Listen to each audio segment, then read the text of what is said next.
promised that I was going to do this video, so I'm going to definitely do this video.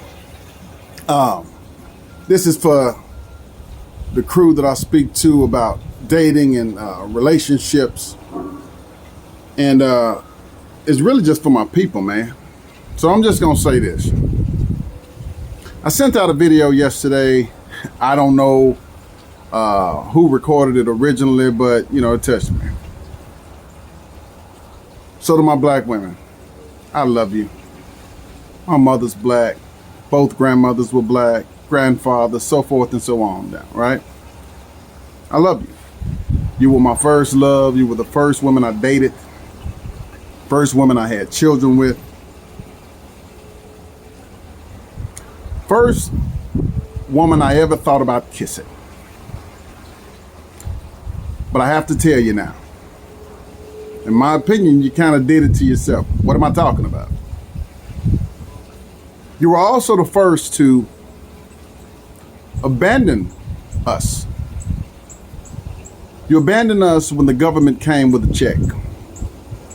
When they told you that if a man lived in the same residence with you, they would kick you out. You'd have to go. You allowed that small amount of pay and that low rent to help damage the family. That's not all.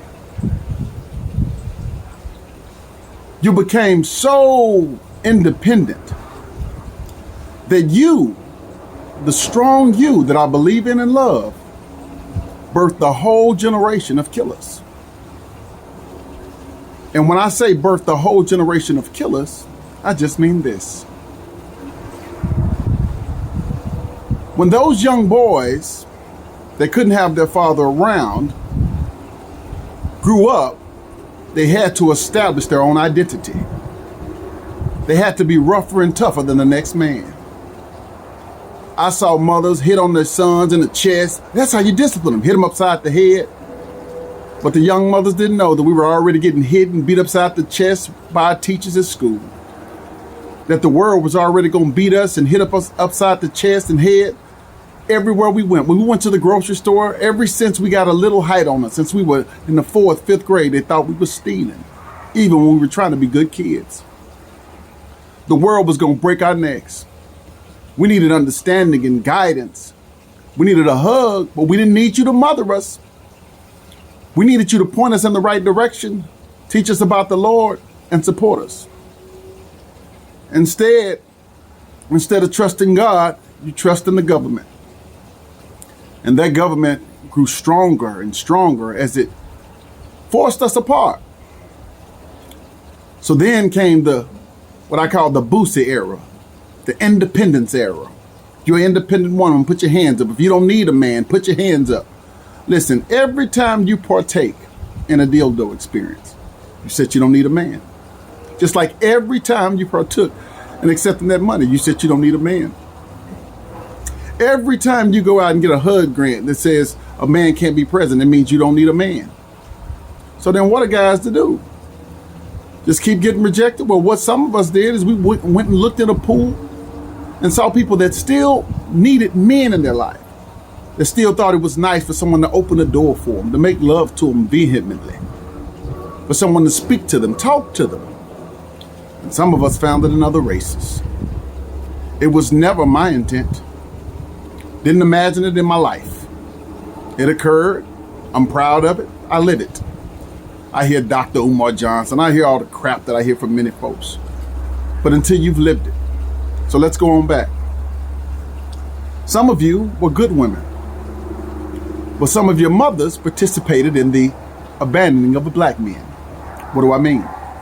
They taught you to keep secrets, hide things, play games, have a couple of men on the side, text them late at night, try to get money from him, and him. I even know women that always have 2, 3, 4 baby daddies.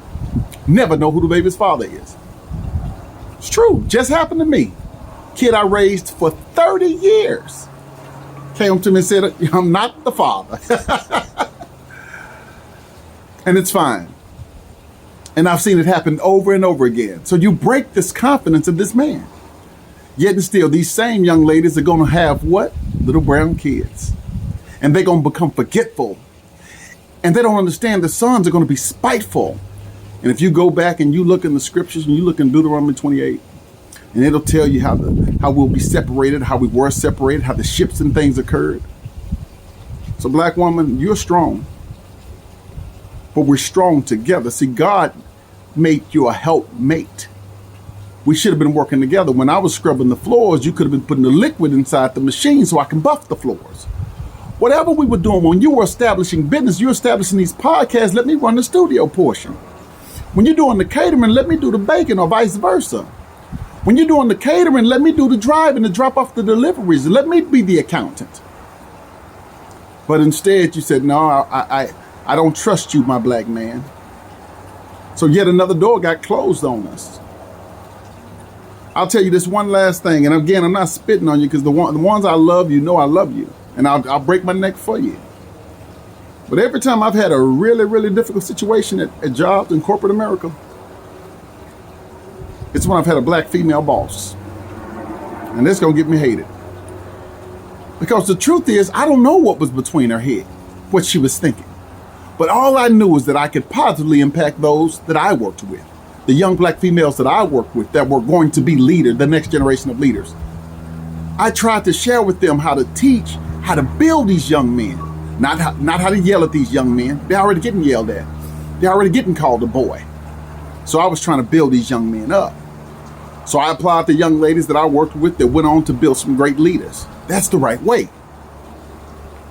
But yes, black women, my first love, you did it to yourself. How long is that thing that wanted and yearned for you going to sit and wait for you? Is he going to wait for you to have your 120th man? Your fourth baby daddy? He just wanted you to look up and say, hey, I'm with you. And you didn't have to be a dime, a quarter, a 50 cent, a nickel, a dollar. You just had to believe in him. Remember back on the elementary block when we would sit around and play and chase each other and hide and go get it and all that good stuff? He just wanted you to believe in him. Remember when you used to pretend to cook? He'd pretend to go to work? You didn't know that he would have a foot on his neck every day when he left work. He just needed you to believe in him, trust in him. Go to the basketball game with him. Hug on him a bit. Give him a little space sometimes. Don't beat him up all the way around the house. That's all he needed. Instead, those folks start offering stimulus checks and all the different incentives to tear our place and our families apart. And every time you took it. Now, so the blame is not totally on you. It's systematic racism that was built to oppress us. And they've been trying to oppress us since the beginning of time. But God, what are your thoughts on that?